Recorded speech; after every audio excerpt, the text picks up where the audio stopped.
Jerry Cohen is Chichele Professor of Social and Political Theory and Fellow of All Souls, Oxford. In tonight's opinions, he argues that capitalism deprives people of their rightful share in the world's resources and that it frustrates the satisfaction of fundamental human needs.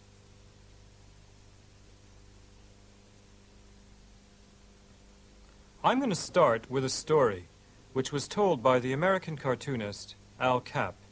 The story is about a creature called the shmoo. The shmoo was 10 inches high, something like a pear in shape, and a beautiful creamy white in color. It had no arms, tiny feet, and big whiskers under its nose. The shmoo had only one desire, to serve the needs of human beings, and it was well equipped to do so. Its skin could be made into any kind of fabric. Its flesh was edible. Its dead body could go brick hard and be used for building. And its whiskers, well, its whiskers had more uses than you can imagine. If you looked at a shmoo with real hunger in your eye, it dropped dead in rapture because you wanted it, after first cooking itself into your favorite flavor. Well, since they multiplied rapidly, there were plenty of shmoos for everybody, and they even looked good in the environment.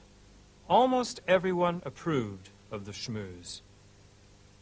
But some people weren't keen on them. The rich capitalists hated the shmoos.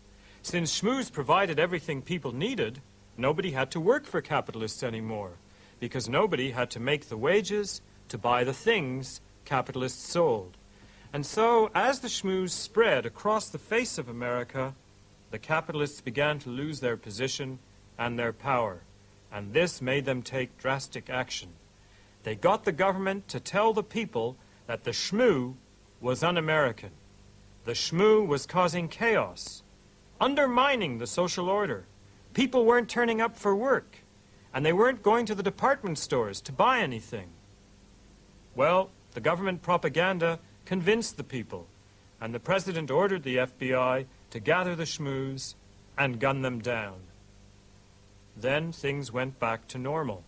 But a country lad called Little Abner managed to save one female and one male shmoo. He carried them off to a distant valley where he hoped they'd be safe. "Folks ain't yet ready for the shmoo," Little Abner sighed. But Little Abner was wrong. Folks were ready for the shmoo. It was only the capitalists that weren't. The capitalists didn't like the shmoo because it gave people independence. And when people don't depend on them for work and for goods, capitalists lose their privileged place. People haven't always depended on capitalists.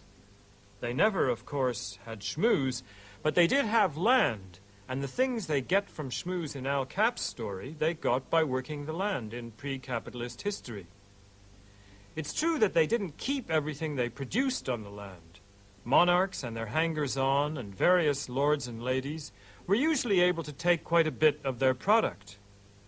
But the people didn't depend for their survival on any superiors until, after a long history of forced expropriation and plain and crooked dealing, they found themselves without any resources for producing things, except their own labor. And in order to survive, they had to hire themselves out to capitalists, who now had all the other resources. So we got a new setup, and in this new setup, workers sold their labor and capitalists bought it, and the buyers treated the sellers as nothing but sources of profit. So when the buyers didn't need all the labor that was offered, some workers were denied employment. And since they had no land or shmoos to live off, they became beggars and vagabonds and inmates of workhouses, or they simply wasted away. Well, of course, things aren't quite that bad now. Capitalism isn't as pure and ruthless as it used to be. The dispossessed workers defended themselves by uniting in trade unions, and the coming of the welfare state, with its public provision of necessities, means that workers don't depend for everything they need on finding someone who wants to buy their labor. The trade unions and the welfare state were savagely resisted by the capitalists, but they've come to stay. Now, advocates of pure capitalism describe it as a system in which people freely exchange their own private property. Socialists deny the freedom and fairness of that exchange. They complain that some are able to bring vast assets to market, while most people have nothing to sell except their own capacity to work. That's the socialist complaint. But against that socialist complaint, lots of capitalists will say, hang on a minute, wait a second.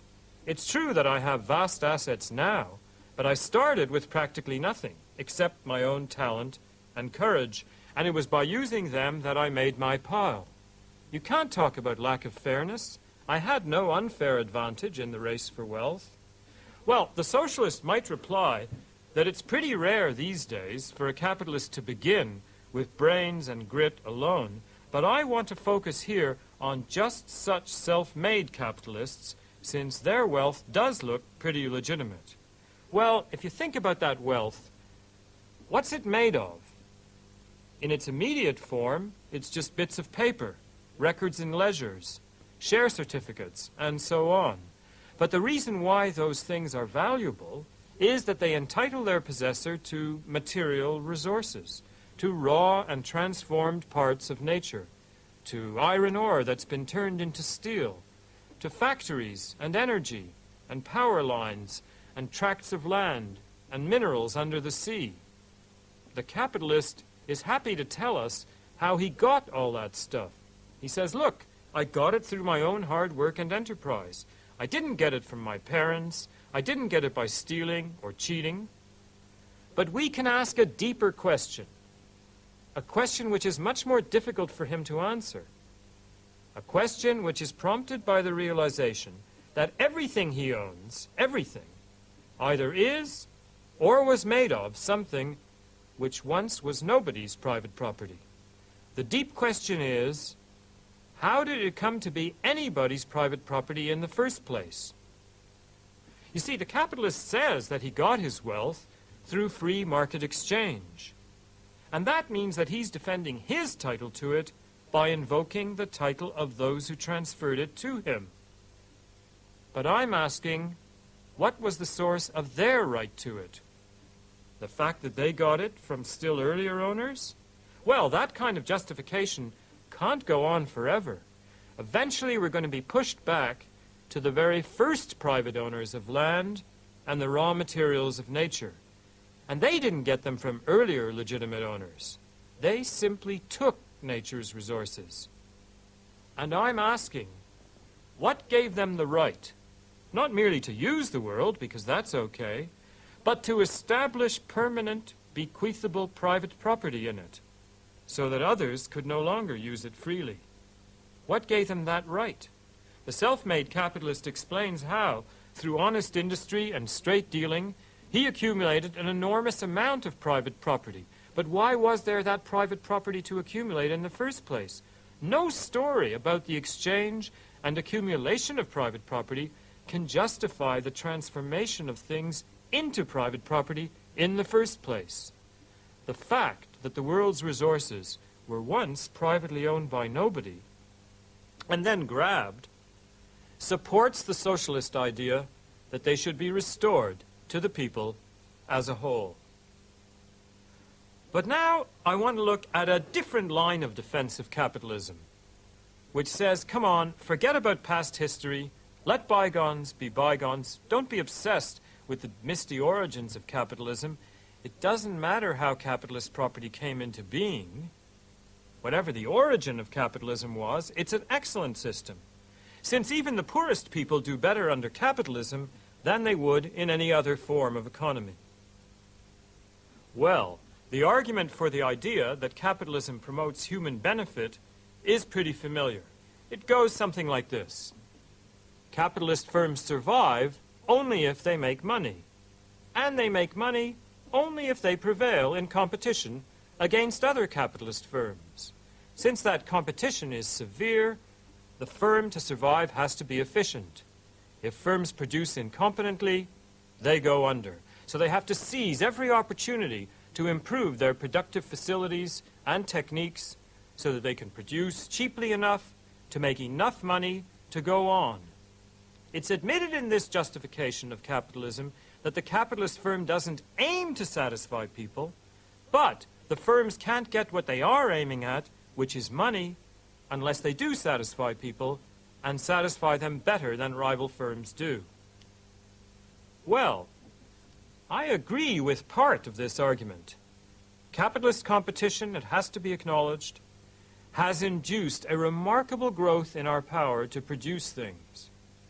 But the argument also says that capitalism satisfies people, and I'm going to claim that the way the system uses technical progress generates widespread frustration, not satisfaction.